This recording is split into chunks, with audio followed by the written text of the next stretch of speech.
여러분, 혹시 이런 생각 해보신 적 있으신가요? 퇴직하고 시간이 많아졌는데 도대체 뭘 하며 살아야 할까? 돈도, 체력도 예전 같지 않은데 그 긴 노후를 도대체 어떻게 보내야 할지 막막해지는 날이 있습니다. 저희 엄마도 그랬습니다. 60대 초반에 은퇴하신 아버지 옆에서 함께 텔레비전만 보던 엄마는 하루하루가 너무 길다며 이런 말을 하셨습니다. 아침밥 차리고 나면 할 일이 없어. 그냥 거실에 앉아서 멍 때리다 보면 점심 되고 또 앉아 있다 보면 저녁이야.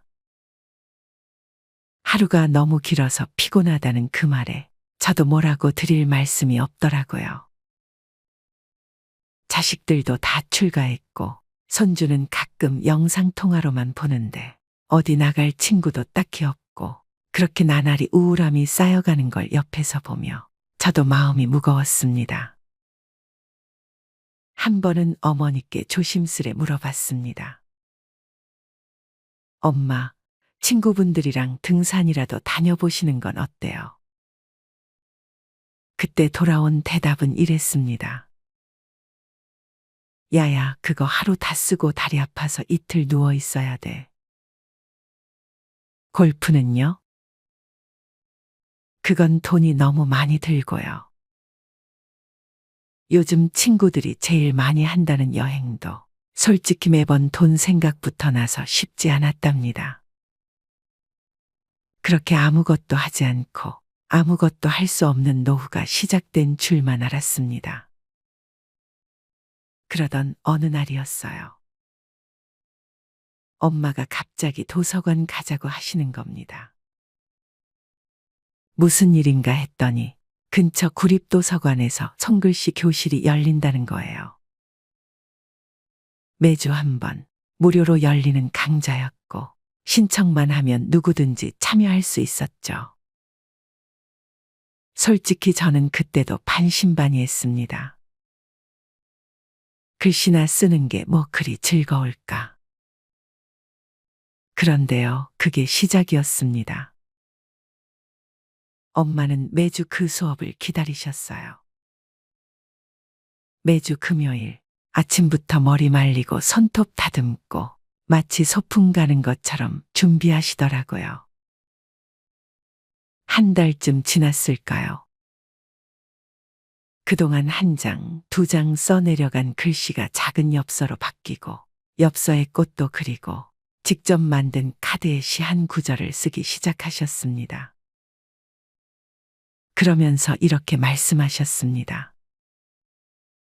요즘은 하루가 짧아졌어. 그 이후 엄마는 동네 복지관에서 손글씨 봉사팀에도 참여하셨어요. 어르신 생신카드 만들어드리거나 지역 병원에서 환자분들께 전해드릴 응원 엽서를 쓰는 활동이었죠. 그런 날이면 엄마는 꼭 그 카드를 저희한테도 한 장씩 보여주시며 이거 예쁘지? 이건 오늘 병동 아이들한테 보낼 거야 하시더라고요.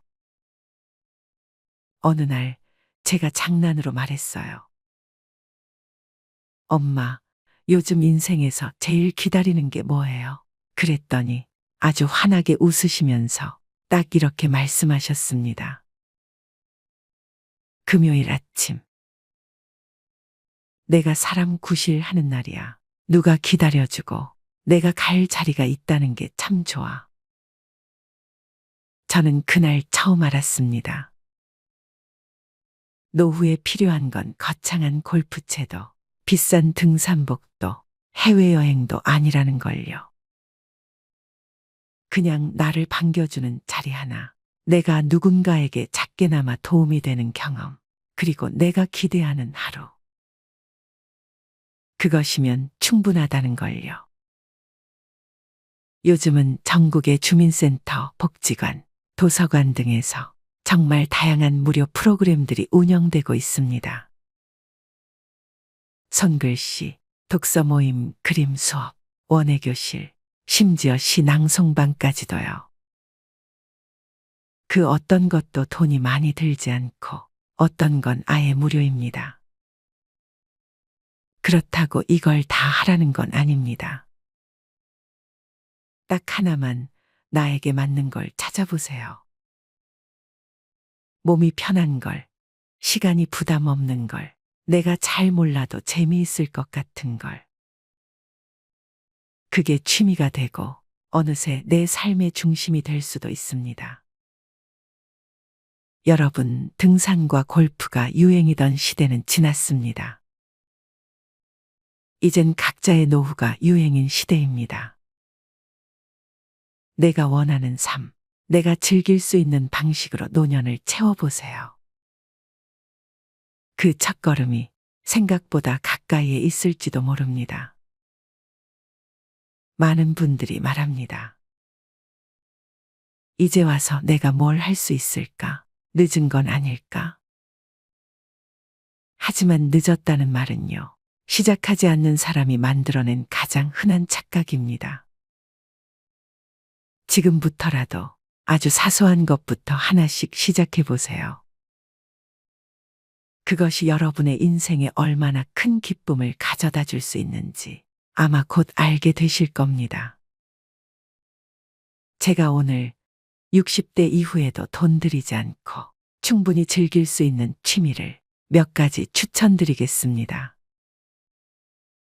그동안 미처 몰랐던 나의 모습과 세상과 다시 이어지는 기쁨을 이 안에서 발견하게 되실지도 몰라요. 가장 먼저 추천드리고 싶은 건 라인 댄스입니다.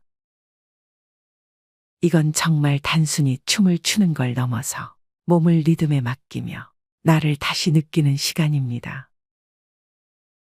복지관이나 주민센터에서 무료로 열리는 수업도 많고 동작이 단순하고 반복적이어서 처음 접하시는 분들도 부담 없이 배울 수 있습니다.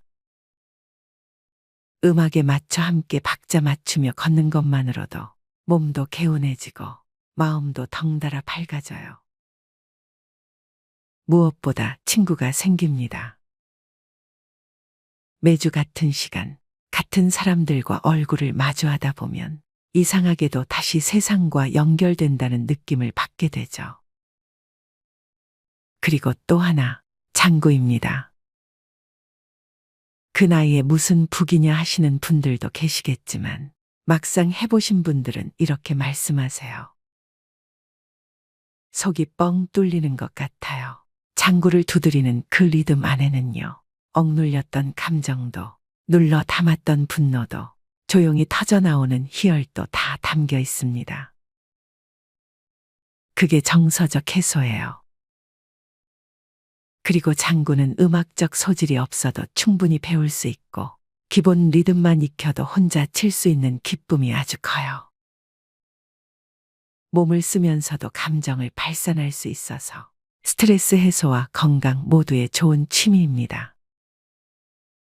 두 번째 취미 생활은 수영입니다. 수영은 관절에 무리가 적게 가는 운동입니다. 그렇기 때문에 노후에 새로운 취미로 운동을 생각하시는 분들께 가장 적합한 취미라고 알려져 있습니다. 전문가들은 건강하게 장수하는 비결 중 하나로 수영을 꼽기도 했습니다. 수영은 근육과 뼈 건강을 유지하고 혈액순환을 촉진시켜 체내에 있는 독성 물질을 제거하며 건강한 노후를 위해 큰 도움을 줍니다. 또한 수영은 등산과 마찬가지로 운동을 즐기는 데 들어가는 비용도 거의 없다시피 저렴한 측에 속하는 운동입니다. 수영 자체는 개인 운동이지만 강습의 경우 단체로 이루어지는 경우가 많아서 노후의 커뮤니티 활동으로도 매우 좋은 취미입니다. 세 번째 취미 생활은 탁구입니다. 탁구는 유산소, 근육 운동이 결합한 스포츠로 남녀노소 모두 즐길 수 있고 과격하지 않으면서도 운동량이 많아 계절에 상관없이 즐길 수 있어서 취미로 즐기기 좋습니다. 연구 결과에 따르면 탁구는 전신을 사용하는 운동으로 골밀도를 증가시켜 골다공증 예방에 아주 좋은 운동으로 알려져 있습니다. 같은 시간 동안 등산을 하는 것보다 칼로리 소모량이 1.4배 많고 폐 기능 강화는 물론 복근, 장단지, 어깨, 종아리의 근육 발달도 매우 좋으며 치매를 예방하고 뇌 기능도 향상시킵니다. 또한 안전사고 또는 부상의 위험이 가장 적은 종목이기도 해서 나이가 들어도 부담 없이 즐길 수 있는 장점이 있습니다. 아마추어 탁구 대회에도 60대 이상이 참가하는 실버부가 따로 편성돼 있어 대회 참가를 목표로 동기부여를 하기도 좋습니다.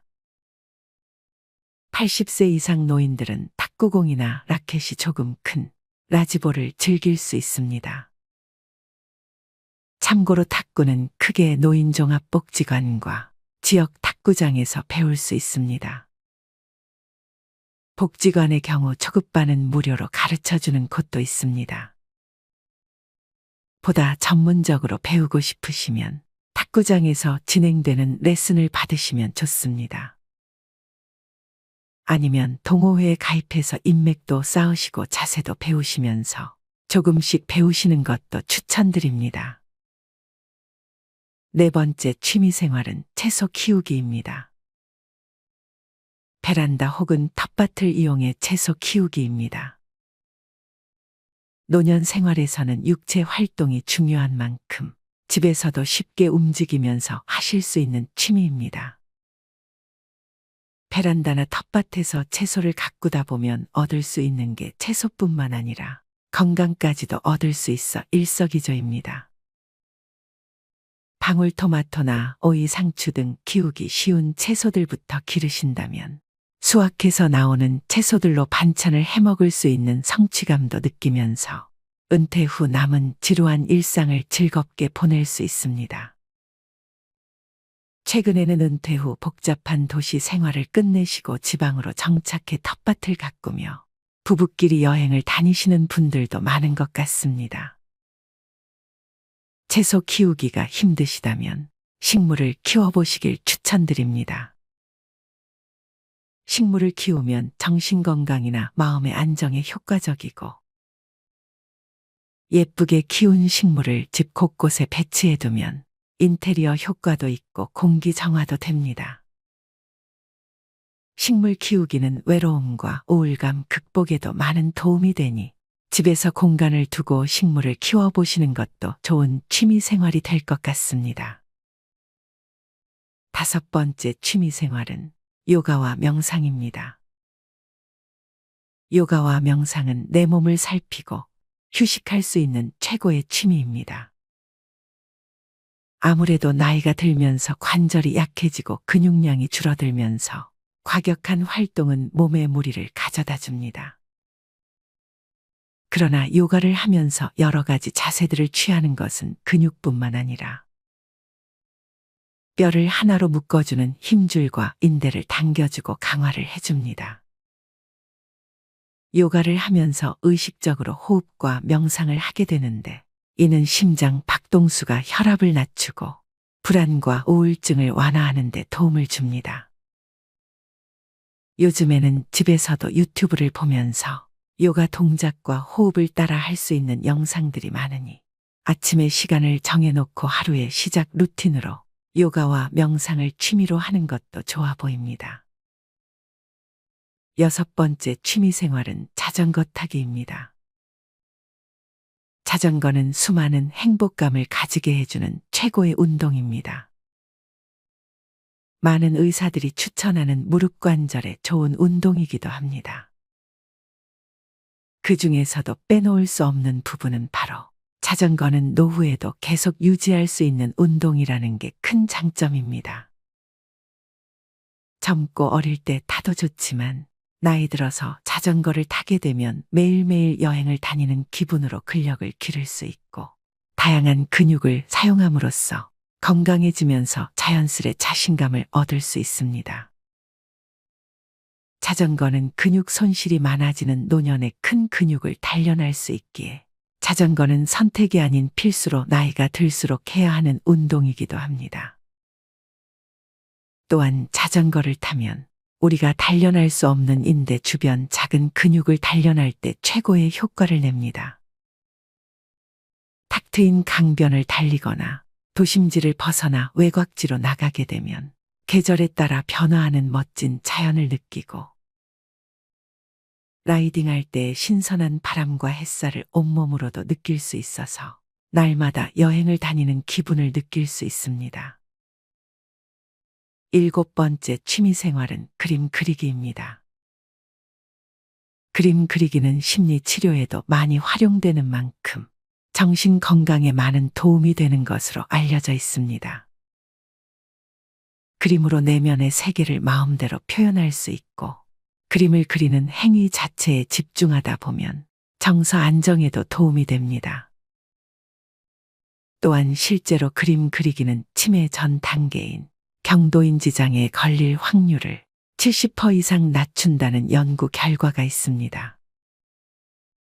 그림을 그릴 때 손의 미세한 관련 신경이 활성화되고 고도의 집중을 요하는 작업이다 보니 계속 뇌를 자극하게 되기 때문이라고 합니다. 그림은 운동에 비해 체력적인 부담이 들지 않고 붓을 들 힘만 있어도 즐길 수 있기 때문에 평생 할 수 있는 취미 생활이 됩니다. 만약 막연히 그림 그리기에 부담을 느낀다면 컬러링북을 이용하는 것입니다. 컬러링북은 이미 완성된 밑그림에 색칠만 하면 되는 교재로 비용도 크게 부담되지 않는 선에서 구입할 수 있습니다. 8번째 취미생활은 종이접기입니다. 종이접기는 소근육 발달에 영향을 끼쳐 치매 예방에 효과적입니다. 종이접기를 하면 눈과 손을 많이 사용하게 되는데요. 이때 좌뇌와 우뇌를 골고루 사용해 치매 예방에 도움이 될 수 있다고 합니다. 뿐만 아니라 종이접기는 뇌를 활성화해 정서적 안정을 주는 효과가 있어 우울증 발병률을 낮추는 효과도 있다고 알려져 있습니다. 또한 비용 부담이 적어 누구나 쉽게 즐길 수 있다는 장점이 있습니다. 9번째 취미생활은 걷기입니다. 전문가들은 퇴직 후 가장 좋은 운동으로 걷기 운동을 꼽기도 했는데요. 아시다시피 나이가 들면 체력적인 조건이 빠르게 나빠집니다. 중장년층이 건강식품과 건강정보에 관해 관심을 많이 가지는 것도 바로 이 때문인데요. 안타까운 점은 많은 이들이 건강식품에 두는 것만큼 운동에 관심을 가지지 않는다는 것입니다. 이 시기에 몸을 움직이기를 게을리하면 빠르게 체중이 느는 것은 물론 그로 인해 고지혈증, 고혈압 등 각종 질환이 발생할 위험이 있습니다. 꾸준한 운동하면 비만과 대사질환을 예방하는 동시에 운동을 하는 동안 행복 호르몬이라고 하는 엔돌핀이 분비돼 스트레스를 완화하고 기분을 개선하는 데 도움이 됩니다. 걷기는 온몸의 근육을 사용하고 엔돌핀을 많이 생성해 불안감을 낮춰 심신을 안정시키는 데 효과적입니다. 마지막으로 10번째 취미생활은 음악입니다. 음악을 듣거나 악기를 연주하는 것은 정서적 안정과 건강에 많은 도움을 줍니다. 은퇴 후 색소폰이나 트럼펫 등 연주를 배우시는 분들도 많고 하모니카나 오카리나 우쿨렐라 같은 악기는 가지고 다니기에도 좋아서 많이 좋아합니다. 요즘에는 트로트 노래 부르는 것도 많이 배우시는데요. 스트레스 해소에도 최고이고 폐활량이 좋아집니다. 생활의 활력소가 되죠. 중년 이후에 즐겨 듣는 트로트, 클래식, 재즈, 팝 등 다양한 장르의 음악을 듣는 것은 영혼을 맑게 해주고 긴장감을 풀어주며 일상생활에서 불안감을 해소시켜줍니다. 악기 연주는 뇌와 신체의 운동 기능을 향상시켜주며 음악을 연주하는 과정에서 자존감과 만족감을 느낄 수 있습니다. 또한 지인들과 함께 연주를 즐기거나 지역사회에서 음악회를 함께 뽐낼 수 있는 기회는 좋은 경험이 될 것입니다. 오늘은 은퇴 후 노년에 즐길 만한 취미 활동에 대해서 알아보았습니다. 나이가 들었다고 무기력해지는 것만큼 위험한 건 없습니다. 주어진 상황을 받아들이고 삶은 조금 더 풍요롭게 만들어가는 것이 중요합니다. 이러한 취미 활동은 상상력과 창조적 사고를 단련시킬 뿐만 아니라 인지 기능이나 감각 기능을 자극합니다. 취미 활동에서 생기는 어려운 문제에 도전하고 해결하면서 자신감을 회복시키기 때문에 우울 증상을 예방해주고 삶에 대한 자기 만족도를 올립니다. 노후를 대비해서 준비해야 할 첫째는 스스로 재미나게 즐길 수 있는 취미 하나를 개발하는 것입니다. 의학 학술지에서 노인의 취미 활동과 정신질환 간의 관련성을 분석한 연구 결과가 최근 발표됐는데, 연구는 전 세계 16개 국가 65세 이상 노인 9만 명을 대상으로 했습니다. 16개국의 자료를 종합 분석한 결과 취미 활동을 하는 사람들은 우울 증상이 약 10% 낮았습니다. 건강한 느낌, 행복감, 삶에 대한 만족도도 높았습니다. 나라별로 비교해 보아도 취미 활동 인구가 많을수록 기대 여명도 길었고 국가 행복 지수도 높았습니다. 아무런 취미 생활 없이 노후 생활을 보내게 되면 자존감이 낮아지고 우울증에 걸리게 될 확률도 높아지게 됩니다. 그렇게 되면 건강이 악화되고 병원에 방문하는 시간이 많아지는 악순환을 겪게 되죠. 전문가들은 행복한 은퇴 후 삶을 살기 위해서는 돈, 건강, 그리고 취미를 가져야 한다고 말합니다. 하지만 취미에 너무 과하게 돈이 들어간다면 그것은 추천드리지 않습니다. 비용이 적게 들고 오래 꾸준히 할 수 있는 취미를 택하시는 걸 추천합니다. 또 자신의 건강 상태도 잘 살펴야겠죠. 운동을 하더라도 등산보다 산책이 어울리는 경우, 헬스보다 수영이 어울리는 경우를 고려해야 합니다. 인생 100세 시대가 전망되면서 은퇴 후에 3, 50년의 세월을 더 보내야 하는 만큼 퇴직 후 많은 시간을 어떻게 설계하고 채우느냐에 따라 인생 이막의 성패가 갈린다고 해도 과언이 아닙니다. 평소 해보고 싶었던 일, 미뤄뒀던 일이 무엇인지 지금부터 고민해 보시고 실천을 해보는 게 중요합니다. 오늘 소개해드린 취미 이외에도 바둑, 뜨개질, 봉사활동, 꽃꽂이, 사진 찍기, 스포츠 댄스, 배우자와 대화하며 외식하고 음식 만들기 등 노후 생활을 풍요롭게 만들 수 있는 다양한 취미들이 있으니 오늘 내용들을 참고하셔서 더 늦기 전에 자신에게 맞는 즐거운 취미 생활을 찾으신다면 풍요로운 노후를 만들어 갈 것입니다. 앞으로 취미 생활뿐만 아니라 인생 이막을 위한 삶의 목표를 설정해야 합니다. 목표의식의 필요성은 남녀노소를 가리지 않지만 퇴직한 이들에겐 특히나 중요합니다. 목표가 있으면 그것을 위해 부단히 노력하는 과정에서 무료함, 지루함, 무의미함과 같은 생각을 떨쳐버릴 수 있고 그 목표를 이루었을 때 성취감과 즐거움을 맛볼 수도 있습니다. 반대로 목표한 바가 없으면 일상이 흔들리기 쉽습니다. 생각지도 못하게 손주를 돌보게 되거나 소파와 한몸이 되어 하루 종일 리모컨으로 TV 채널을 이리저리 오가기만 할 수 있죠. 거창한 목표를 세울 필요는 없습니다. 사소한 것을 하나하나 실천하는 것도 나름대로 재미있답니다. 너무 어렵다고 느껴진다면 나의 몸과 마음을 잘 가꾸는 것부터 시작한다라고 생각하는 것도 좋을 것 같습니다. 이 시간을 어떻게 채우는지에 따라 하루를 그저 심심하고 무력하게 보낼 수도 있고 알차게 보낼 수도 있습니다. 앞으로 여러분에게 조금 더 신경을 쓰고 집중하게 되면 인생을 보다 건강하고 뜻깊게 보낼 수 있습니다. 여러분의 인생 2막을 항상 응원하겠습니다.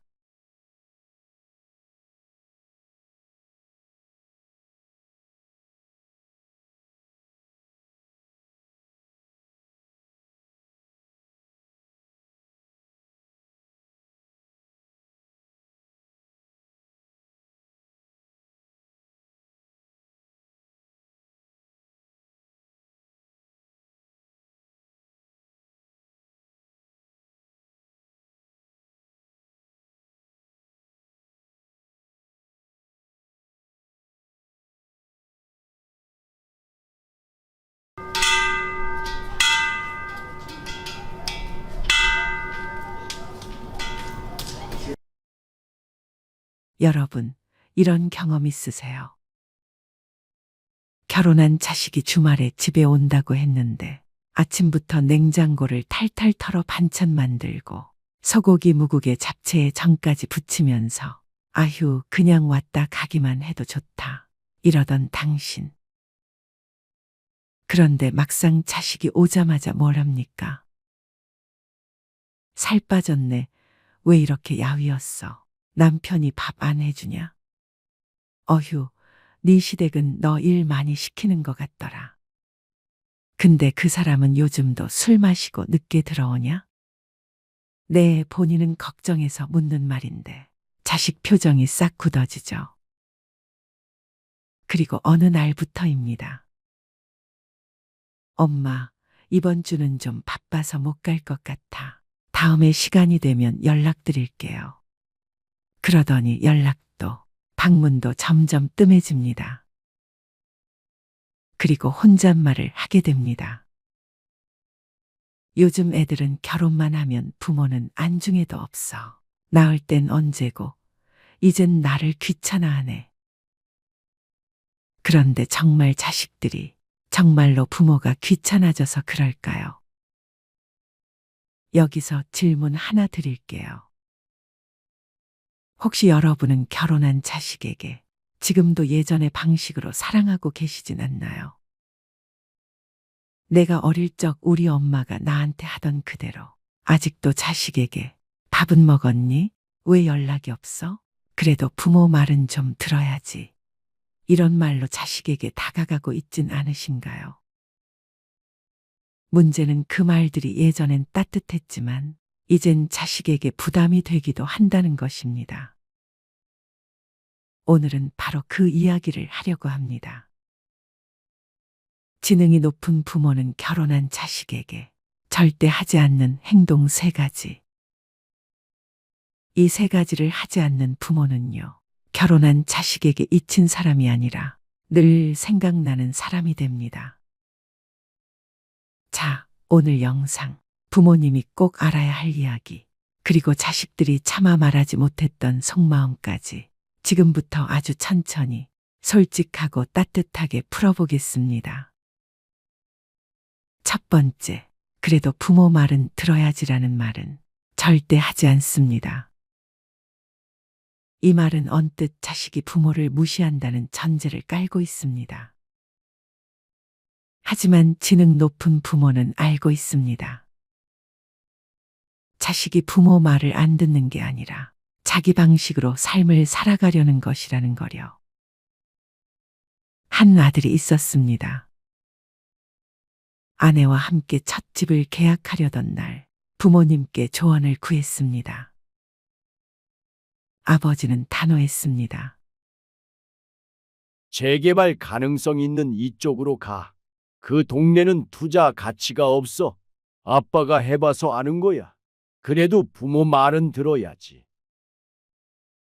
아들은 며느리의 의견도 고려해야 했고 무리한 대출을 피하기 위해 조건을 다르게 잡았지만 그 뒤로 아버지는 말을 안 듣는다며 서운함을 표현하기 시작했습니다. 지능 높은 부모는 자신의 경험을 강요하지 않습니다. 그저 제안할 뿐이고 선택은 자식의 몫임을 분명히 합니다. 내가 해보니 이렇긴 하더라. 하지만 너희가 직접 살아갈 집이니까 너희가 결정하면 돼. 이 한 문장은 부모의 체면을 살리면서도 자식에게 결정권이라는 존중을 전달합니다. 결혼한 자식은 누군가의 남편이고 아내이며 가정의 중심이자 가장입니다. 그 삶을 스스로 만들어가게 두는 것, 그 시행착오를 겪을 수 있도록 기다려주는 것, 그게 진짜 현명한 부모의 모습입니다. 두 번째, 그 사람하고 진짜 잘 살고 있는 거 맞아 라는 말은 절대 하지 않습니다. 한 어머니가 있었습니다. 딸은 결혼한 지 2년째 직장과 육아를 병행하며 살고 있었습니다. 딸은 늘 엄마에게 감사했지만 동시에 부담도 느꼈습니다. 왜냐하면 엄마는 딸이 친정에 올 때마다 눈빛으로 진실을 캐물었기 때문입니다. 잘 살고 있는 거 맞아? 남편은 잘 도와줘. 너 요즘 너무 힘들어 보여. 너 표정이 왜 그래? 애 보느라 잠 못 잔 거야? 아니면 싸운 거야? 엄마는 걱정이었겠지만 딸은 점점 숨이 막혔습니다. 심지어 남편 이야기만 나와도 딸은 자기 편을 증명하듯 말해야 했고 엄마의 표정 하나에도 설명과 변명이 따라붙었습니다. 어느 날 딸은 퇴근길에 엄마의 전화를 피했습니다. 그날 이후 엄마의 번호를 볼 때마다 마음이 불편해졌다고 했습니다. 지능 높은 부모는 이런 상황에서 절대로 판단을 내리지 않습니다. 대신 조용히 들어줍니다. 힘들구나. 말하고 싶으면 엄마한테 말해도 돼. 말하고 싶지 않으면 말 안 해도 괜찮아. 이 한마디가 딸에게는 더 큰 위로였습니다. 결혼한 자식은 더 이상 부모에게 속한 존재가 아닌 자신만의 가정을 책임지는 독립된 어른입니다. 그 어른에게 괜찮냐고 묻는 것보다 중요한 건 그 어른의 선택과 생활을 존중해 주는 것입니다. 부모가 먼저 멈추고 침묵하고 기다려주는 것. 그것이 진짜 지혜로운 사랑이 될 수 있습니다. 세 번째, 넌 여전히 내 아이야라는 태도를 버리지 못합니다. 어떤 부모는 자식이 몇 살이 되어도 늘 이렇게 말합니다. 넌 내 눈엔 아직도 고등학생이야. 결혼은 했어도 내 눈엔 내가 애야. 엄마는 내가 어디 가서 밥 굶을까봐 그게 제일 걱정이야. 이런 말들이 자식의 마음을 따뜻하게 하는 경우도 있지만 결혼한 자식에게는 때로 크나큰 부담이 됩니다. 왜냐하면 이 말은 결국 내가 나와 떨어져 독립적인 인생을 살고 있다는 걸 인정하지 않겠다는 의미로 들릴 수 있기 때문입니다. 한 딸이 있었습니다. 결혼하고 첫 명절을 맞아 시댁에 먼저 들렀습니다. 그리고 친정엔 밤늦게 도착했는데 어머니는 차갑게 말했습니다. 결혼하더니 엄마는 뒷전이구나. 시댁은 중요하고 친정은 이제 안 중요하지. 딸은 그 말을 듣고 아무 말도 못했습니다. 시댁과의 관계도 명절의 균형도 모든 걸 잘해보려 애쓰고 있었지만 엄마 앞에서는 늘 부족한 딸이 되고 많은 기분이 들었습니다. 지능이 높은 부모는 이런 순간에 이렇게 말합니다. 너희 일정 먼저 맞춰. 엄마는 언제든 괜찮아. 너희가 잘 지내는 게 제일 좋아. 이 말은 딸의 마음을 울립니다. 그리고 다음 명절엔 딸이 시간을 더 내어 기꺼이 친정을 먼저 찾습니다.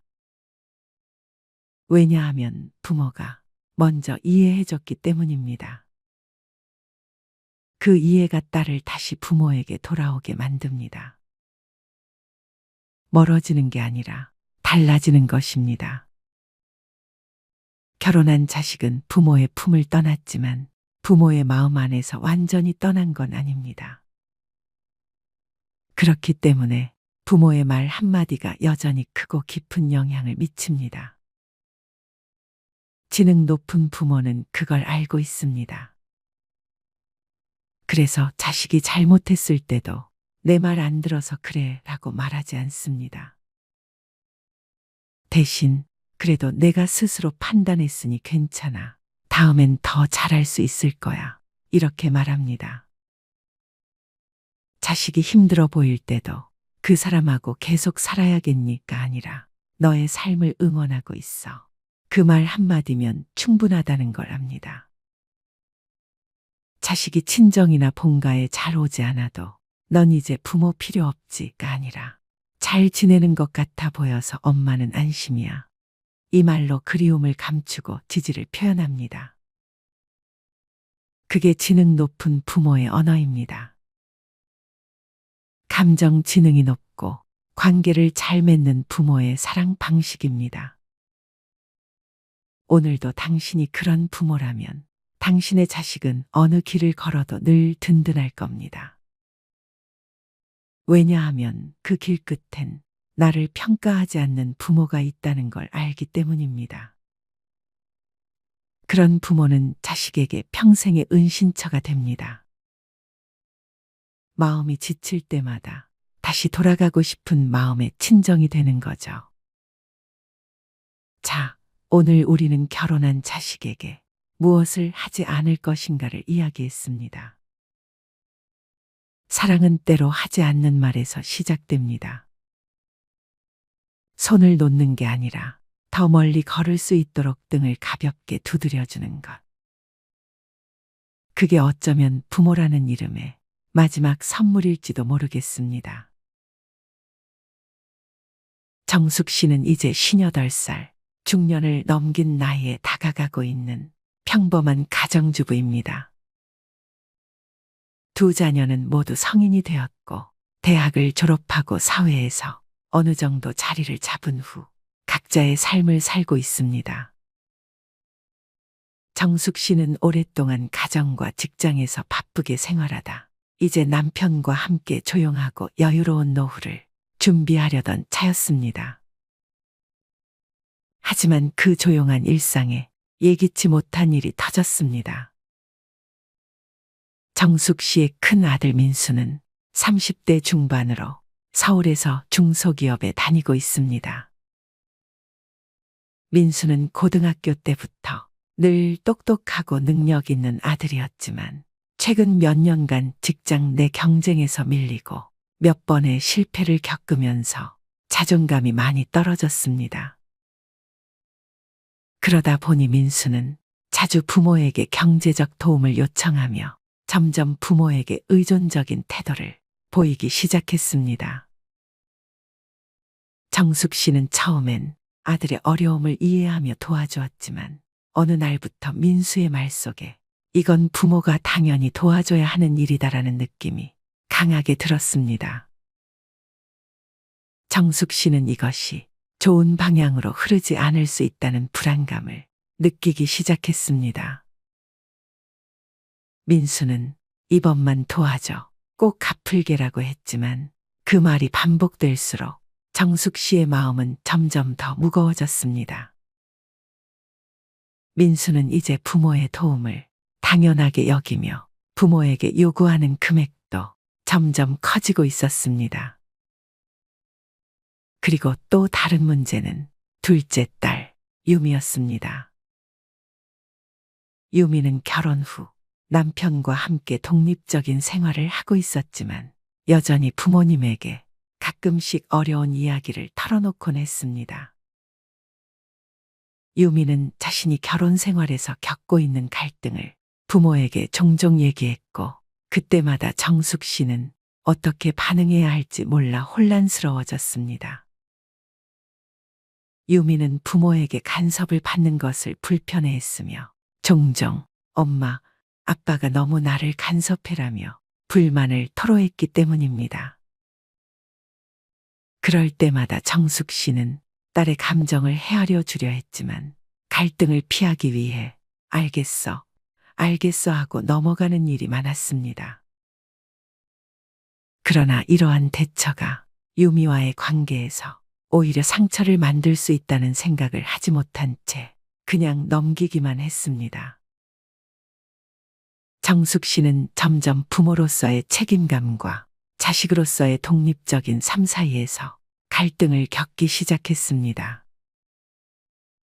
민수는 부모에게 요구하며 점점 더 의존적인 태도를 보였고 유미는 간섭을 싫어하며 부모와의 거리를 두려 했습니다. 정숙 씨는 어느 순간부터 두 자녀와의 관계에서 고민이 많아졌고 이 갈등을 어떻게 해결해야 할지 모르겠다고 생각했습니다. 그런데 어느 날 정숙 씨는 결국 큰 결심을 하게 됩니다. 이제 더 이상 두 자녀가 자립적인 삶을 살도록 도와주는 방법을 찾아야 한다고 느꼈습니다. 정숙 씨는 이를 해결하기 위해 자신의 태도와 대응 방식을 바꾸기로 마음먹었습니다. 오늘은 자식과의 관계를 풍요롭게 만들어줄 3가지 배려의 기술을 소개하려 합니다. 이 기술들은 단순한 배려를 넘어 사람들의 신뢰를 얻고 관계를 깊이 있게 만드는 힘을 가지고 있습니다. 끝까지 시청하시면 여러분의 인간관계가 한층 더 빛날 수 있을 것입니다. 첫 번째, 모르는 척. 정숙 씨는 민수에게 다시 한번 금전적인 요청을 받았을 때 즉각적으로 대답하지 않았습니다. 대신 그녀는 이번에는 내가 도와줄 수 없다고 말하려는 마음을 다잡고 잠시 고민에 빠졌습니다. 민수는 부모가 도와줄 거라는 확신을 가지고 요구했지만 정숙 씨는 모르는 척하는 태도를 취했습니다. 민수에게 한마디를 던졌습니다. 민수야, 이번엔 내가 도와줄 수 없을 것 같아. 내가 어려운 상황인 건 알지만 이번엔 스스로 해결할 수 있을 거라고 믿어.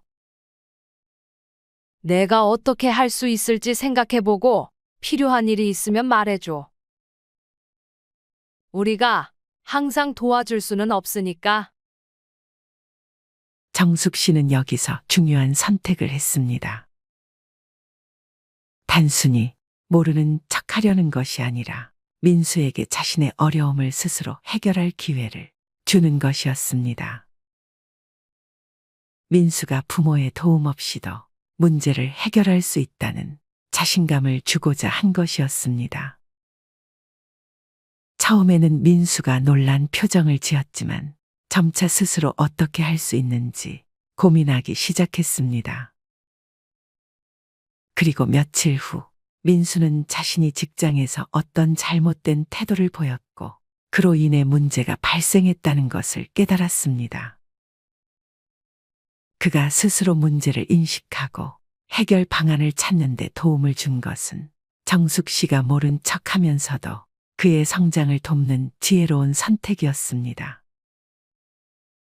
모르는 척은 때로는 상대방의 잘못을 지적하거나 직접적인 도움을 주는 것보다 그들이 스스로 문제를 해결할 수 있도록 기회를 주는 배려가 될 수 있습니다. 정숙 씨는 민수가 성장할 수 있도록 그에게 해결의 기회를 준 것입니다. 이 과정에서 민수는 자립적인 삶을 위해 중요한 교훈을 얻었습니다. 두 번째, 돈 없는 척. 정숙 씨는 두 번째로 민수와 유미에게 돈 문제를 다룰 때 돈 없는 척하는 방법을 택했습니다. 민수는 또다시 큰 금액을 요구하며 이번에는 정말 마지막이야라는 말을 반복했습니다. 하지만 정숙 씨는 처음으로 단호하게 말을 꺼냈습니다. 민수야, 우리가 도와줄 수 있는 부분은 이제 더 이상 없다. 우리가 가진 돈으로 할 수 있는 일은 한정적이야. 너도 이제 성인이니까 더 이상 부모에게 의존하지 않기를 바란다. 내가 스스로 책임지고 해결하는 게 중요해. 정숙 씨는 그 말을 하며 민수에게 금전적으로 더 이상 의존하지 않도록 할 때라는 것을 알렸습니다. 처음에는 민수가 약간 화가 났지만 결국 그는 부모가 자신의 경제적인 문제에 끼어들지 않도록 스스로 해결책을 찾아가기로 결심했습니다. 돈 없는 척하는 것이 곧 민수에게 더 이상의 경제적 의존을 끊게 만들었고 자립적인 삶을 살도록 한 중요한 순간이었습니다. 돈 없는 척은 물질적인 요구가 있을 때 이를 거절하는 것이 아니라 경제적 독립을 이끌어내는 중요한 방법입니다. 부모가 더 이상 경제적 지원을 해주지 않으면서 자식이 스스로 문제를 해결하는 기회를 만들 수 있습니다. 부모는 자식에게 책임감을 부여하고 자립적인 삶을 살도록 돕는 방법으로 돈 없는 척을 실천한 것입니다. 세 번째, 못 본 척.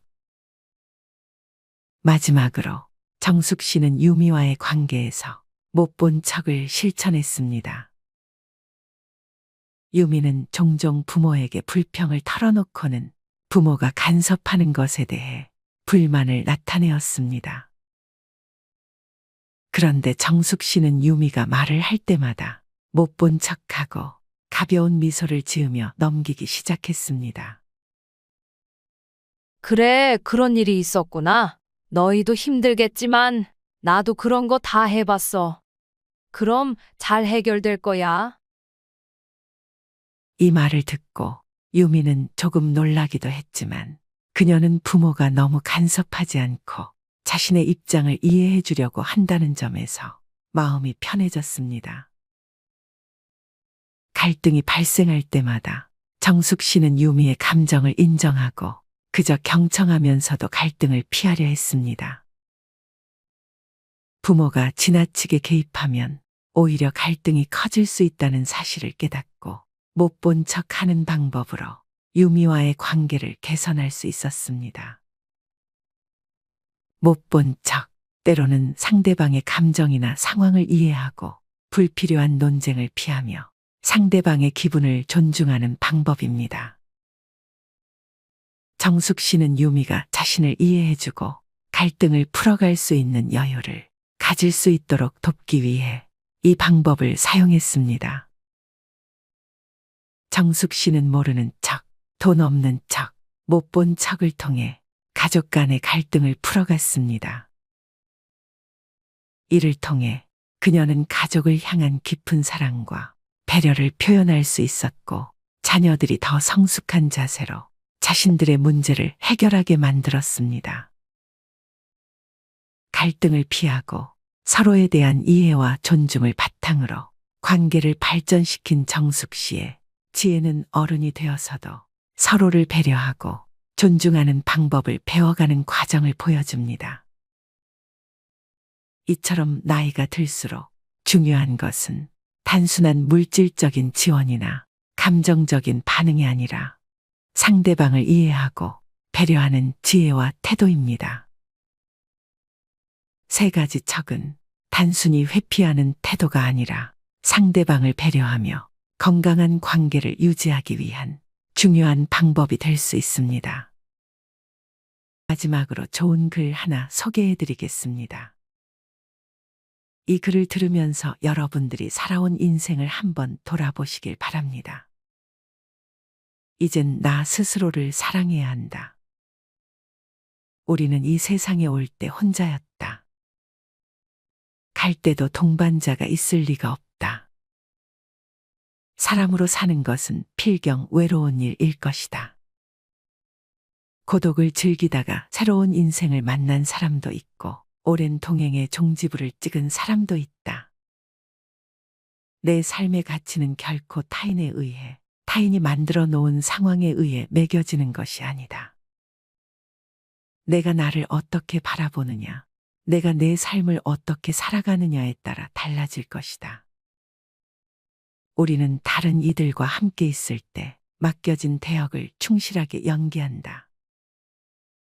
늘 정해진 각본대로 따라하는 훈련이 자신의 진정한 모습을 잃어버리게 만든다. 당연히 스스로를 솔직하게 대면하지 못하는 사람이 생기기도 하고, 자기 자신을 평가하고 투자하는 데 철저히 인색했다. 혼자인 사람은 가장 자유로운 사람이다. 그러나 사람들은 자신의 배역에 익숙해져 있는 터라 이런 자유를 마주하게 되면 오히려 충격에 빠진다. 그래서 상당수의 사람들이 혼자라는 사실을 참을 수 없어 한다. 혼자는 곧 외로우며 공허하고 단정짓고 착각 속에 빠진다. 하지만 사람은 모두 자신의 길을 당당히 걸어가야 한다. 이젠 자식도 배우자도 일상의 삶에서 잠시 내려놓고 그들만큼이나 사랑한 열정을 오래 잊고 지냈던 나 자신과의 사랑을 위해 사용해 보기로 하자. 이젠 나 스스로를 사랑해야 한다. 내가 나를 사랑해 주지 않으면 누가 날 나만큼 사랑해 줄까? 최근에 혼자만의 시간을 누려본 기억이 있는가?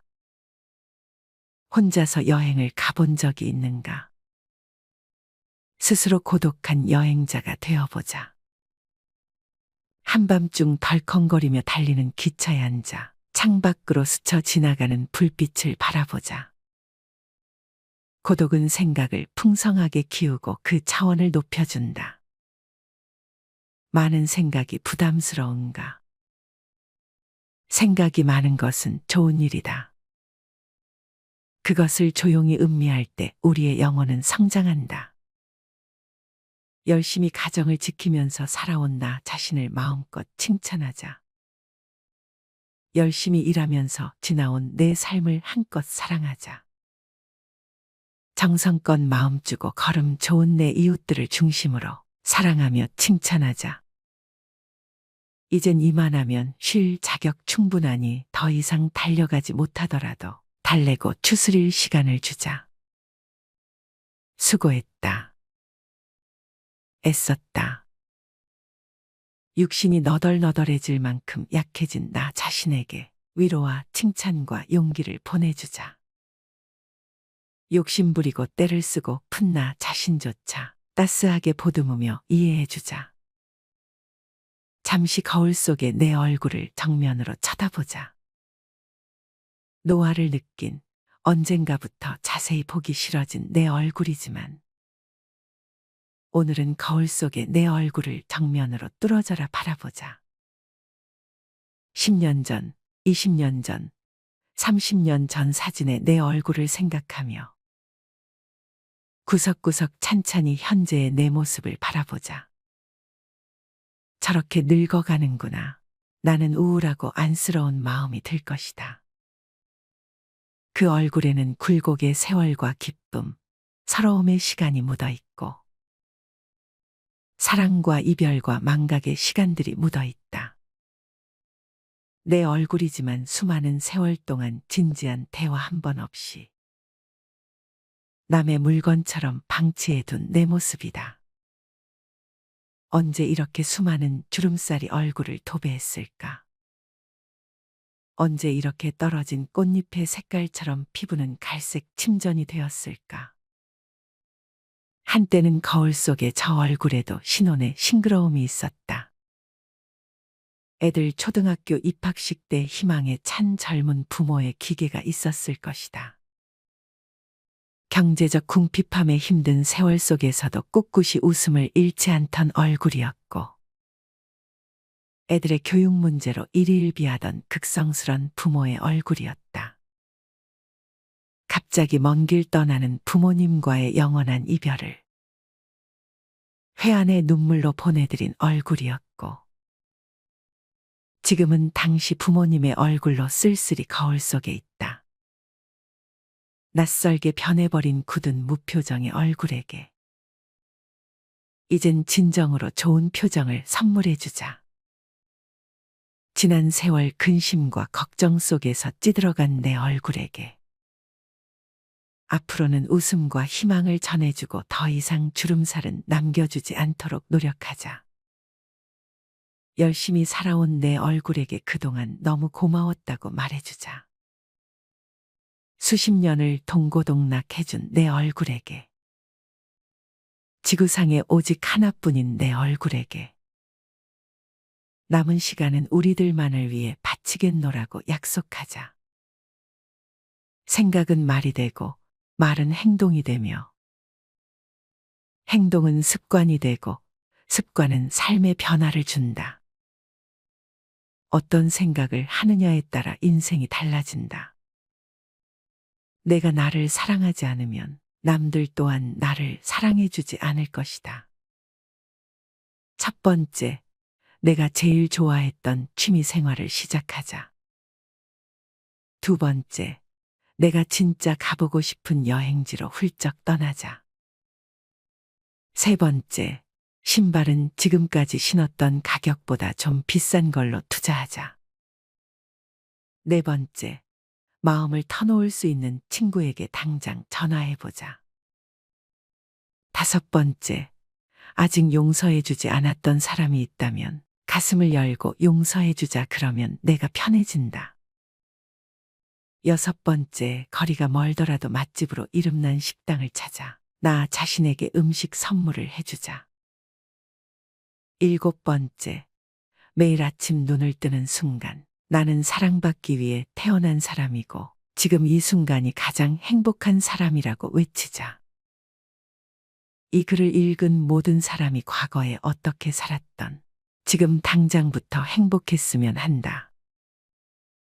거울 속의 낯선 나를 이젠 진정 사랑하는 대상으로 친하게 지내며 먼 훗날 영원한 안식 여행을 떠날 때 너와 나 우리는 행복한 삶을 살았다고 말할 수 있었으면 얼마나 좋을까. 내가 먼저 내 얼굴을 사랑해라고 말하고 바로 행동을 했으면 합니다. 나를 없인 여기지 말고 위대하고 또 위대한 소중하고 귀한 사람이 당신임을 잊지 말고 살았으면 합니다. 나는 지구상 하나뿐인 내 얼굴을 사랑합니다. 왜냐하면 한평생 희노애락을 같이 경험하며 살아온 얼굴이니까요. 이제는 늦기 전에 인생을 즐겨라. 아주 오래 살 것처럼 행동하면 어리석다. 걷지도 못할 때까지 기다리다가 인생을 후회하지 말고 몸이 허락하는 한 가보고 싶은 곳 여행하라. 혹시 병 들더라도 겁먹거나 걱정하지 마라. 태어나서 늙고 병들고 죽는 것은 누구에게나 오는 것 아닌가. 몸은 의사에게 맡기고 목숨은 하늘에 맡기고 마음은 스스로 책임져야 한다. 자식들이나 손자에 관한 일은 눈으로 보고 귀로 듣기만 하고 입은 꼭 다무셔라. 자신이 자신을 최고로 여기고 자신을 대접하며 살다가 생로병사에 순응하며 살자. 머물듯 가는 것이 세월인 것을.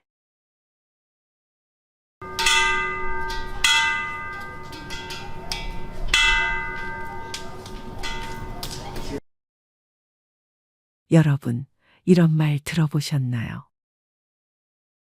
친구는 진심을 보여줘야 진짜 친구다. 맞는 말 같죠? 그런데 나이를 먹고 인간관계의 쓴맛을 좀 본 사람이라면 압니다. 진심을 그대로 꺼내는 순간 가장 먼저 무너지는 게 바로 친구 사이라는 걸요. 특히 50대, 60대 이후엔 더합니다. 시간은 없고 체력도 줄고 에너지는 제한되어 있는데 그 안에서 남은 사람 관계가 결국 노후의 질을 결정하니까요. 그런데 이상하게도 진심을 다하면 관계가 어그러지고 반대로 살짝 속이거나 가려야 관계가 오래갑니다. 그래서 오늘은 아주 낯선 이야기를 드릴 겁니다. 친구를 만나면 5가지를 속이세요. 이건 거짓말하란 뜻이 아닙니다. 당신의 인간관계를 지키기 위한 지혜롭고 전략적인 감정 관리법입니다. 이제 하나씩 설명해 드릴게요. 첫 번째, 나 요즘 괜찮아 라고 말하세요. 사실은 몸도 안 좋고 아이들도 걱정되고 경제적인 불안도 있지만 친구 앞에서는 요즘 뭐 그냥저냥 잘 지내 라고 하세요. 왜냐하면 사람은 본능적으로 에너지를 뺏는 사람을 피합니다. 자꾸 아프다, 힘들다, 죽겠다 하는 친구는 처음엔 걱정해주지만 자주 듣다 보면 피하게 됩니다. 반면 늘 괜찮다고 말하는 친구는 이상하게 더 마음이 갑니다.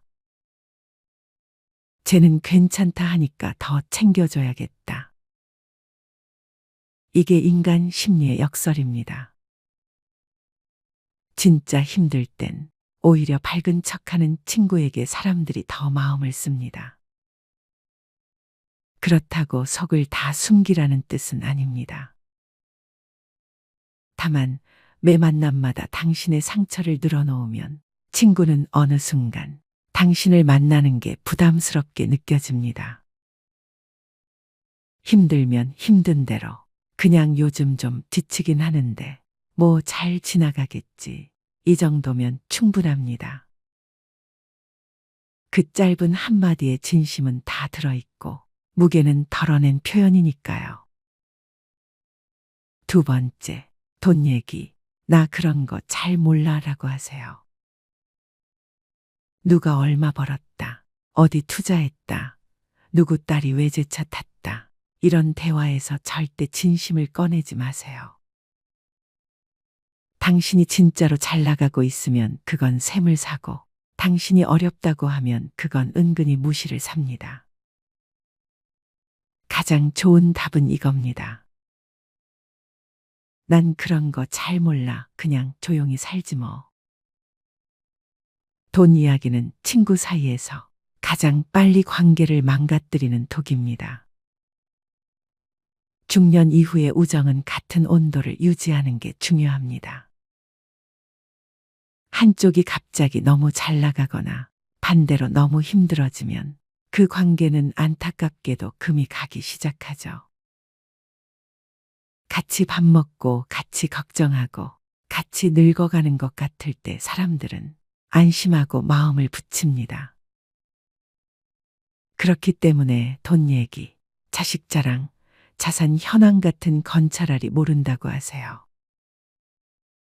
그게 인간관계에선 제일 영리한 자세입니다. 세 번째, 내 말이 맞는 것 같아 라고 해보세요. 속으론 동의 못해도 특히 친구가 감정적으로 뭔가를 쏟아내고 있을 땐 굳이 이기려 들지 마세요. 그건 아니지 않냐? 그건 네가 잘못했네. 이 말 한마디가 10번 나눈 밥자리보다 더 관계를 멀어지게 합니다. 친구는 논리가 아니라 공감을 원합니다. 특히 중년 이후 친구 관계에선 더 그래요. 이겨서 남는 건 하나도 없습니다. 반대로 나는 잘 모르겠는데 내 말 들으니까 그럴 수도 있겠다. 이렇게 한 발짝만 물러나도 그 친구는 당신을 내 편으로 느끼게 됩니다. 논리적으로 옳은 말이 아니라 심리적으로 따뜻한 말을 건네는 사람에게 사람들은 마음을 엽니다. 우리는 이 나이쯤 되면 압니다. 말을 잘하는 친구보다 말이 편한 친구가 오래 간다는 걸요. 네 번째, 그런 얘긴 처음 듣는다 라고 하세요. 이미 다 아는 이야기라도 누가 누구랑 싸웠고 어떤 일이 있었는지 알아도 아 진짜? 나 그 얘긴 처음 들어 라고 말하세요. 왜냐고요? 사람은 자신의 이야기에 반응해주는 사람을 좋아합니다. 나도 들었어. 그거 나도 아는 얘기야. 이 말은 상대를 순간적으로 김 빠지게 만듭니다. 반대로 아, 진짜 몰랐어. 그랬구나. 이 말은 상대가 더 많은 걸 말하게 만들고 그만큼 마음의 빗장이 풀립니다. 말을 아는 사람이 아니라 말을 잘 들어주는 사람이 오래 갑니다. 그리고 이 한마디가 의외로 자존심을 세워주는 말이 됩니다. 상대가 주인공이 되는 느낌을 주니까요.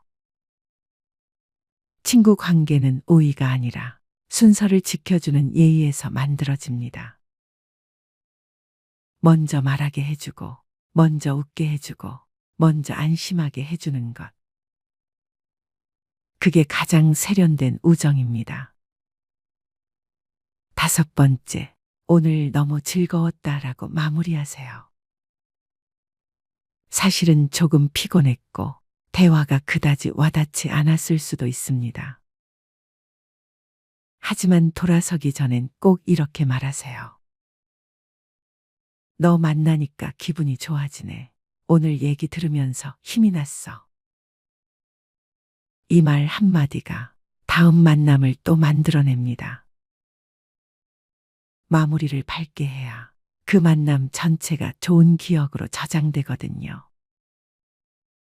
친구 관계는 내용보다 인상이 오래 갑니다.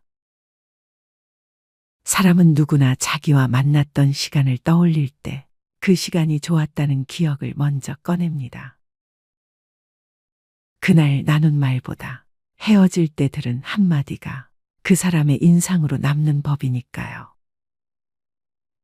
여러분, 우리는 진심을 다해도 오히려 상처받는 관계를 숱하게 겪어왔습니다.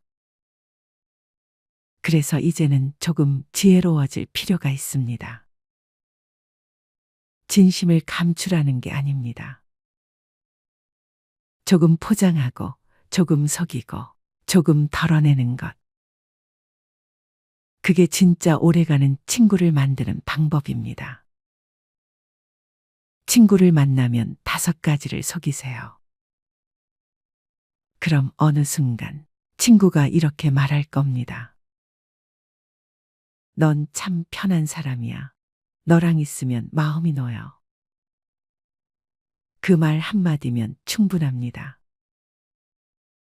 그게 우리가 살아가는 이유 중 하나니까요. 혹시 지금 머릿속에 떠오르는 친구가 있으신가요? 예전엔 자주 봤는데 요즘은 연락이 뜸한 친구, 무심코 던진 한마디 때문에 서운해졌던 사이, 혹은 나도 모르게 마음을 조금씩 닫고 있던 관계. 오늘 전한 이 5가지 지혜가 그 친구와의 거리감을 다시 좁히는 시작이 되길 바랍니다. 그리고 꼭 기억하세요. 좋은 사람을 곁에 두는 기술은 결국 말의 기술입니다. 나를 드러내는 말보다 상대를 편안하게 하는 말. 내가 옳다는 말보다 상대를 이해해주는 말. 그런 말이 많은 사람일수록 나이 들수록 더 좋은 친구들이 곁에 남습니다. 그래서 말입니다. 친구를 만나면 5가지를 살짝 속이세요. 그 속임수는 결국 가장 깊은 진심이라는 걸 상대는 언젠가 알게 될 겁니다. 사람들과의 만남은 언제나 다양한 감정을 동반합니다. 어떤 사람과의 대화는 편안하고 따뜻하게 느껴지지만 다른 사람과는 왠지 모르게 거리감과 어색함이 생기기도 하죠. 인간관계는 겉보기엔 간단해 보여도 사실 많은 감정과 노력이 뒤따르는 복잡한 과정입니다. 말 한마디, 행동 하나가 관계를 부드럽게 만들 수도 긴장감을 불러일으킬 수도 있습니다. 그렇다면 왜 우리는 어떤 사람에게는 마음을 활짝 열고 또 어떤 사람에게는 닫게 될까요? 그 답은 우리가 얼마나 서로를 이해하고 배려하는지에 달려 있습니다. 오늘은 인간관계를 풍요롭게 만들어줄 3가지 배려의 기술을 소개하려 합니다. 이 기술들은 단순한 배려를 넘어 사람들의 신뢰를 얻고 관계를 깊이 있게 만드는 힘을 가지고 있습니다. 끝까지 함께 해보세요. 여러분의 인간관계가 한층 더 빛날 수 있을 것입니다. 첫 번째, 실수를 덮어주는 여유로운 태도. 누구나 실수를 합니다. 하지만 실수를 바라보는 태도는 사람마다 다릅니다. 예를 들어, 누군가 모임에서 음료를 엎질렀다고 상상해 보세요. 어떻게 그렇게 실수를 할 수 있어요? 라고 지적하는 사람도 있을 것이고, 괜찮아요. 누구나 그럴 수 있죠. 제가 도와드릴게요. 라고 말하는 사람도 있을 겁니다. 두 사람 중 누구에게 더 마음이 열릴까요? 우리는 모두 실수 앞에서 위축되곤 합니다. 하지만 누군가 나의 실수를 따뜻하게 감싸준다면 그 사람에 대한 신뢰와 편안함은 더욱 커질 것입니다. 실수를 덮어주는 태도는 단순히 넘어가는 것이 아니라 상대방의 자존심을 지켜주는 배려입니다. 이는 상대에게 나는 당신을 있는 그대로 받아들입니다라는 메시지를 전달하며 관계를 더욱 부드럽게 만들어줍니다. 사례를 들어보겠습니다. 한 회식 자리에서 한 동료가 실수로 음료를 쏟았다고 상상해 보세요. 그 순간 누군가는 불쾌한 표정을 지으며 말을 삼가는 반면 누군가는 웃으며 저도 가끔 이런 일이 생겨요. 별일 아니에요. 라고 말할 수 있습니다. 후자의 태도가 훨씬 더 따뜻하고 긍정적인 관계를 만드는데 기여할 것입니다. 오늘부터 작은 실수를 마주할 때 한 번쯤 모른 척 넘어가 보세요. 그 한 번의 여유로운 태도가 상대방의 마음을 열고 관계를 따뜻하게 만들 수 있을 것입니다. 작은 배려는 단순한 격려 이상의 힘을 가집니다. 예를 들어 업무 중 중요한 회의에서 실수한 동료를 위로하는 방식도 같은 맥락에서 중요합니다. 누구나 긴장하면 그럴 수 있어요. 다음번엔 더 잘할 거예요. 라는 한마디는 상대의 자신감을 회복시키는데 크게 기여할 수 있습니다.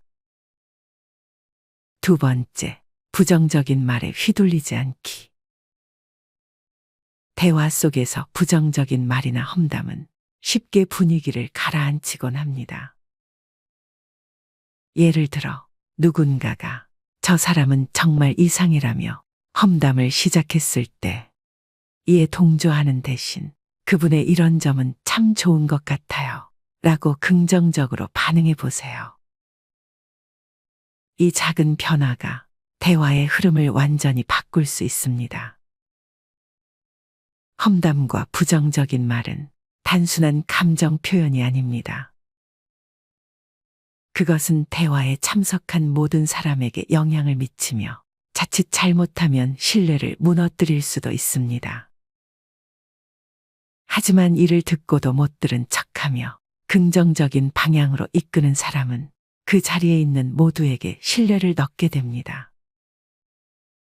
이는 상대방에게 나는 부정적인 이야기에 휘둘리지 않으며 당신을 있는 그대로 존중합니다.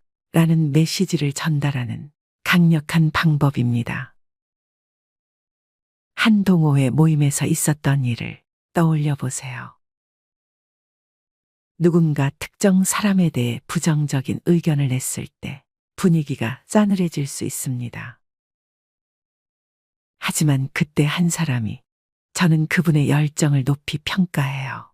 정말 노력하는 모습이 보기 좋더라고요. 라고 말하면 분위기는 금세 긍정적으로 바뀔 것입니다. 이러한 태도는 단순히 대화를 넘어 상대방에게 신뢰를 심어줍니다. 오늘부터 부정적인 말이 나올 때 한 번쯤 못 들은 척하며 분위기를 전환해 보세요. 이를 통해 대화의 무게를 덜고 긍정적인 에너지를 더할 수 있을 것입니다.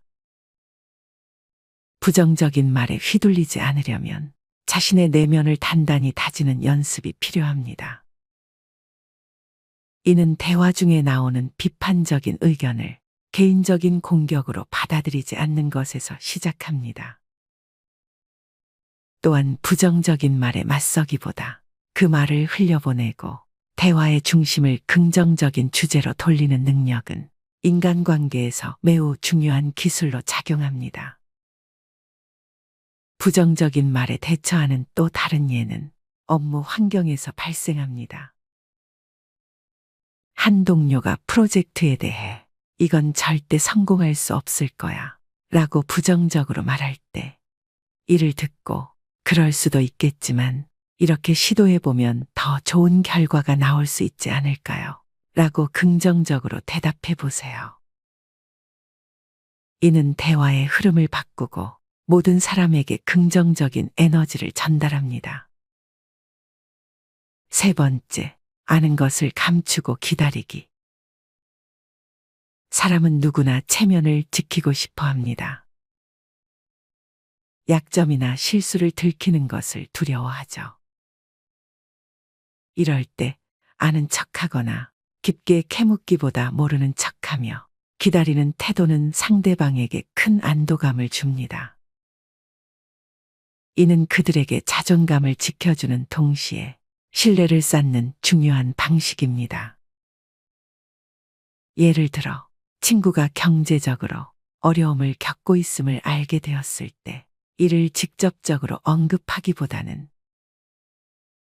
오늘은 내가 대접할게 라고 자연스럽게 넘어가는 것이 좋습니다. 또 동료의 발표에서 명백한 실수를 발견했더라도 좋은 의견이네요. 이런 방향도 추가하면 더 좋을 것 같아요. 라고 부드럽게 제안해 보세요. 이는 상대방의 체면을 지키면서도 더 나은 방향으로 나아갈 기회를 제공합니다. 사람은 스스로 준비되었을 때 자신의 어려움을 이야기하고 싶어 합니다. 그 과정을 기다려주는 여유는 상대방에게 큰 위로가 됩니다. 한 가족 모임에서 한 친척이 다소 어색한 태도로 대화를 이어가고 있었다고 상상해 보세요. 그 순간 다른 사람이 자극적인 질문을 던진다면 분위기가 더욱 어색해질 겁니다. 반면 요즘 어떻게 지내세요? 건강은 괜찮으신가요? 와 같은 가벼운 질문으로 대화를 이어간다면 상대방은 더 편안함을 느끼고 대화에 참여할 수 있을 것입니다. 또한 상대방이 말을 꺼내기 전에 그들의 상황을 너무 깊이 파헤치지 않는 것이 중요합니다. 이는 관계를 더 부드럽게 만들고 상대방이 스스로 이야기를 시작할 기회를 주는 배려의 표현입니다. 기다림은 단순히 침묵이 아니라 상대방을 존중하고 신뢰하는 마음을 보여주는 행동입니다. 아는 것을 감추는 태도는 단순히 침묵하는 것만을 의미하지 않습니다. 이는 상대방이 스스로 표현할 수 있도록 공간을 열어주는 것입니다. 예를 들어 직장에서 동료가 실수를 저질렀을 때 이를 바로 지적하기보다는 이 부분을 이렇게 수정해 보면 더 좋아질 것 같아요. 함께 고민해 볼까요? 라고 말하는 것이 상대방의 체면을 지켜주고 동시에 문제를 해결하는 데도 도움을 줄 수 있습니다. 오늘 알아본 실수를 덮어주는 태도, 부정적인 말에 휘둘리지 않기, 아는 것을 감추고 기다리기는 단순한 행동이 아닙니다. 이는 상대를 존중하고 배려하는 진심 어린 태도이며 인간관계를 더욱 깊고 따뜻하게 만들어줍니다. 작은 배려가 쌓여 큰 신뢰를 만듭니다. 오늘부터 이 세 가지 기술을 실천해 보세요. 이를 통해 주변 사람들의 마음을 열고 자신 또한 신뢰받는 사람으로 성장할 수 있을 것입니다. 그리고 여러분이 알고 있는 배려의 이야기가 있다면 함께 나누어 주세요. 이 글이 여러분의 인간관계에 작은 도움이 되기를 바랍니다. 더 나아가 배려는 단순히 관계를 개선하는데 그치지 않습니다. 이는 우리의 삶 전반을 긍정적으로 변화시킬 수 있는 강력한 도구입니다. 배려를 통해 만들어진 신뢰와 존중은 개인의 성장을 촉진하고 더 나아가 사회적 유대를 강화하는 데도 큰 역할을 합니다. 지금 이 순간부터 실천해 보세요. 그 변화는 생각보다 가까이에 있습니다. 여러분들은 지금 당장 편하게 연락할 수 있는 친구가 몇 명이나 있습니까? 막상 연락하려고 핸드폰을 꺼내 연락처를 찾아봐도 선뜻 연락할 수 있는 친구가 별로 없을 것입니다. 우리의 삶은 항상 외롭다는 느낌을 받습니다. 특히 나이가 들면서 인생의 시간이 흐를수록 더더욱 그렇게 느껴지는 법이지요. 나이가 들수록 주위의 사람들이 점점 사라집니다. 왕년에는 매일 같이 친구와 만나서 술 한 잔 기울이며 허심탄회하게 얘기하며 지냈는데 지금은 연락할 친구가 없어 외로운 적 많았을 겁니다. 나이가 들어갈수록 평생을 가까이서 함께 늙어갈 것 같던 친구도 멀어지고 그마저 있던 지인들도 각자의 삶을 향해 떠나갑니다. 새로운 친구들을 사귀기에는 더 힘들어집니다. 하지만 나이가 들수록 친구가 사라지는 것은 당연한 일입니다.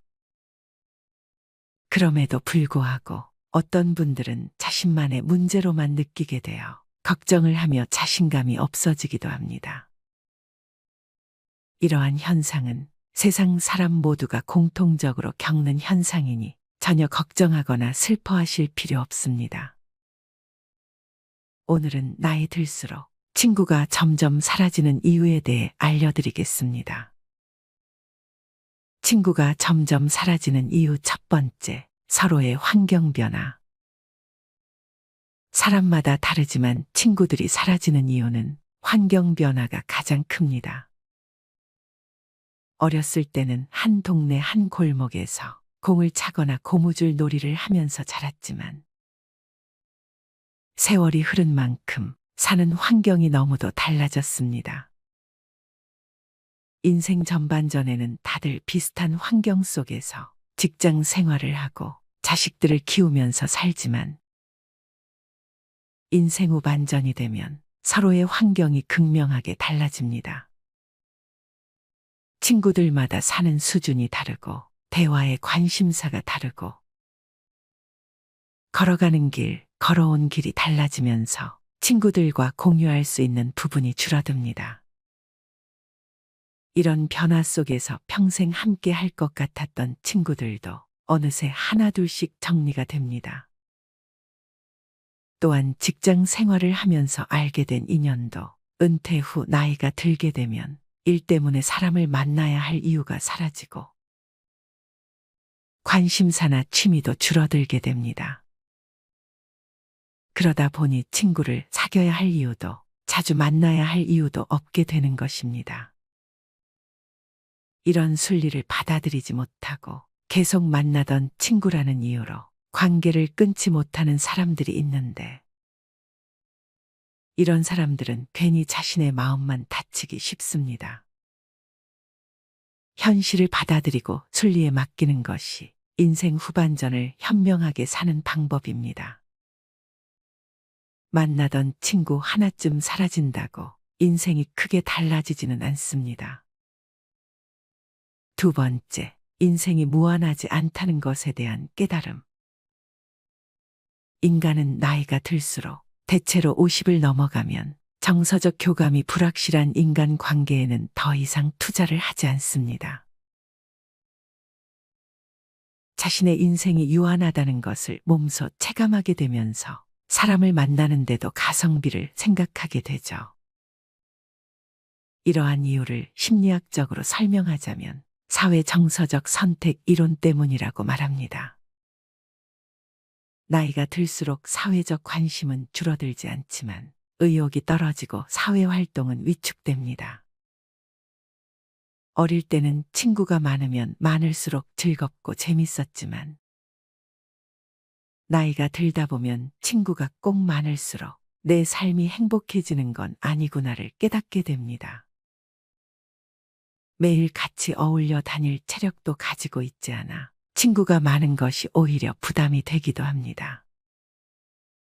위와 말씀드린 두 가지 이유뿐만이 아니더라도 나이가 들수록 친구는 자연스레 사라지게 됩니다. 왕년에 친구가 많았는데 나이 들어 연락할 친구를 찾아보니 누구에게 연락을 해야 할지 모르시겠죠. 하지만 친구가 적어진다고 해서 외롭다든지 소외감이 들어 우울해하지 않으셔도 됩니다. 당연한 이치로 받아들이세요. 나이가 들면 들수록 친구가 적어지는 건 당연합니다. 그렇게 당연한 것으로 받아들이면 친구가 하나 둘 사라져도 신경 쓸 일이 적어집니다. 자연스럽게 나에게 신경을 더 쓰게 되고 나의 내면을 들여다볼 수 있는 시간이 많아지게 되니 긍정적으로 생각하세요. 독일의 철학자는 인간은 혼자 있을 때 가장 행복하다고 말했습니다. 진정한 행복은 우리의 내면에서 오며 우리의 행복을 위해 외부 요인에 의존해서는 안 됩니다. 나이 50이 넘어가면 혼자 있는 시간이 더 많아지고 혼자 있고 싶어 하는 사람들이 정말 많습니다. 이건 정말 정상적인 일입니다. 사람은 자유로움 속에 성장할 수 있는 삶을 위해 혼자만의 시간이 필요합니다. 잘 살고 행복하기 위해 혼자만의 시간을 즐겨야 합니다.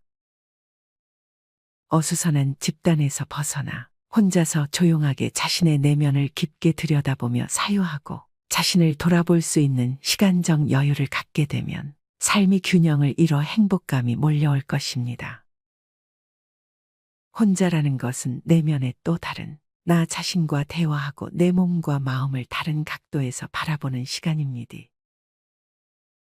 우리가 혼자 있는 시간을 외롭고 고독하게 느끼는 이유는 지금 소속된 집단, 즉 사회나 가족, 친구를 잃을 수 있다는 두려움 때문입니다.